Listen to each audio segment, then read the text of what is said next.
The atmosphere surrounding the off-season governorship elections in Bayelsa, Imo and Kogi States is getting frenzy, and the stakeholders concerned are putting finishing touches to the preparations.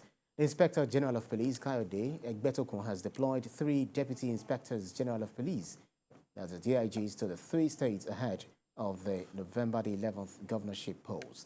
The DIG in charge of intelligence, Habu Sani, has been deployed to Kogi. The DIG in charge of information and communication technology, Daniel Sokari Pedro, has been deployed to Bayelsa, while the DIG in charge of training and development, Frank Mba, has been deployed to oversee the election in Imo State. The IGP also ordered restriction of vehicular movement in the affected states, effective from midnight to 6 p.m. on Saturday. Meanwhile, the Independent National Electoral Commission, INEC, says it has deployed 9 additional resident electoral commissioners to Imo State for the poll on Saturday. Quite interesting, developments we're seeing. Well, this is normal. This is something we've seen, elections out. But Saturday is here. So how ready do you feel these off-cycle elections, the states, Imo, Kogi, and Bayelsa, how ready do you think they are? They should be ready. The government and voters voted money for it. And that's their job. They should be ready. That's what, they're paid to do. They should be ready. And when they tell Nigerians we are ready, we should go to bed. And, and wake up on election day. Yeah, and wake up, and we don't need to even just watch the TV and the election goes smoothly. That is how it should be. With the status of those police officers, DIGs, we shouldn't bother, in terms of security. They're on the ground. You have the DIG, Deputy Inspector General of Police. You have Assistant Inspector General of Police, Commissioners of Police. CPs, 15 of them. Commissioner of, in this just three states. We shouldn't be concerned on a good day, but we know what election in Nigeria is. We know what election. That's just why this is emphasized here. And I hope that because it's a new police management, right, that they should not be carried away. They should not, I said it before, they should not allow politicians direct the election process. You are there to ensure peace, security at their election, and make sure that nobody snatches the ballot box. Anybody who misbehaves should be arrested and made to pay for such crimes. It happens in the past that after election, you hear people coming to disrupt the election, and we don't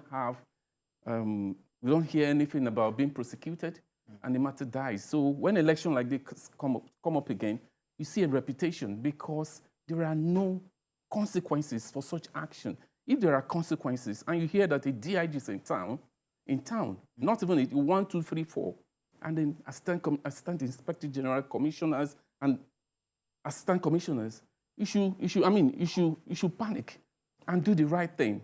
And this is not just police, this military is there too. Right. So if we punish bad behavior, we have processes that punishes bad behavior, especially during an election. We don't need this amount of policemen to, to monitor elections, because you know very well that once you misbehave, the system will catch up with you and be dealt with it.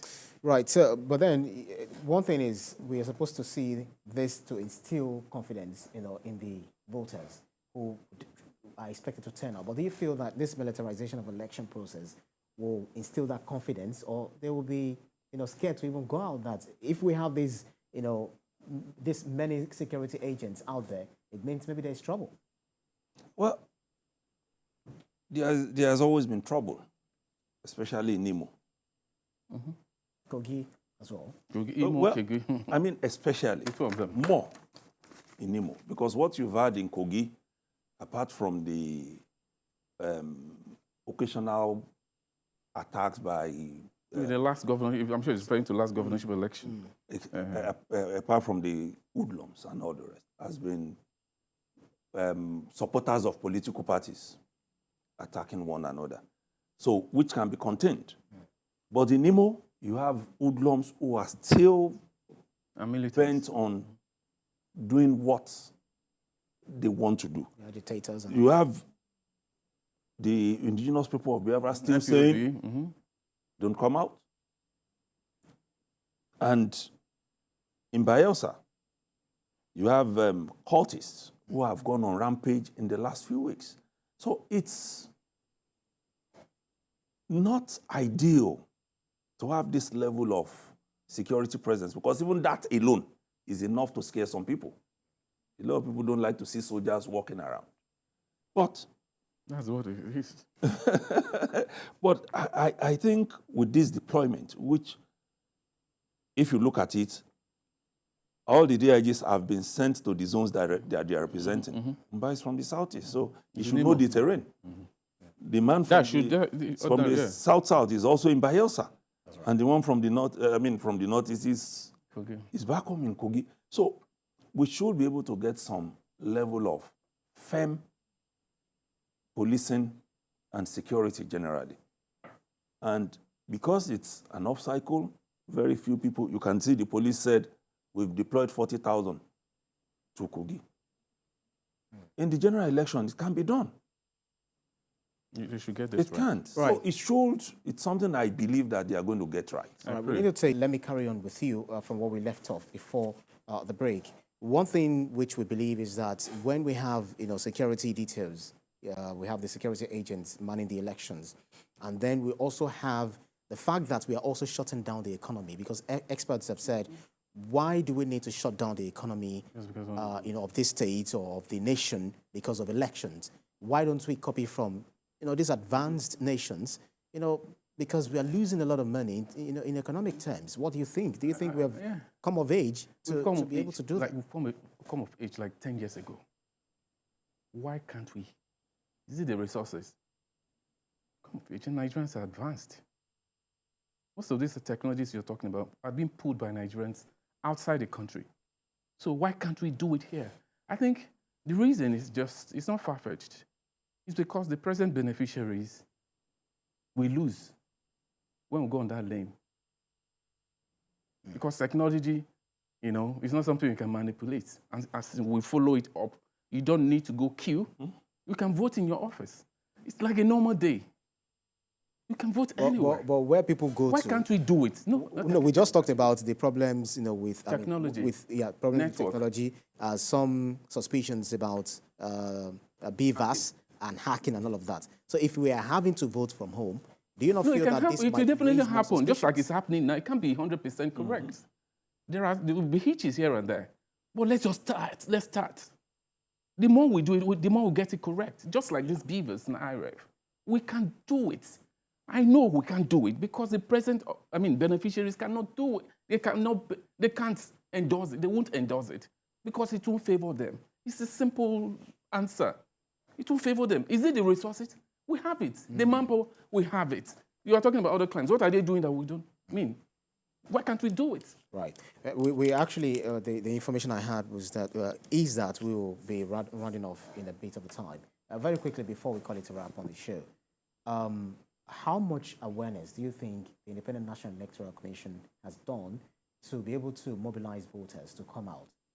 Because some of these off-season elections would tend to see voter apathy because they feel a lot of attention has always been on the national election, the general election. But so you feel some people, laid back when it comes to this. Even the last general election, the turnout was poor. Quite poor. Now the governorship here. Yeah. The governorship, even the presidential which is no, was poor. But compared to others, I think it's better. No, it's poor. It's going down. Looking at the figures. Yes, looking at the when you take it alongside the number of voters who have PVC. The PVC, it's going down, and that for me says a lot to the kind of dividend we are getting from this our democracy. Because a lot of people, even if I go out to vote, will it count? Not beyond even counting. How will it affect my life? Because I come back and the price of tomatoes does not come down. It's still there. It's still going up. So once we begin to get value, I think a lot more, and then the issue of security is there. A lot more people will come out. But even in areas like Lagos, where you didn't have security issues, people did not come out in the last election, especially the presidential. It was at the point where it was like this governorship is going to. That's exactly. Right. Gentlemen, we need to call it a wrap.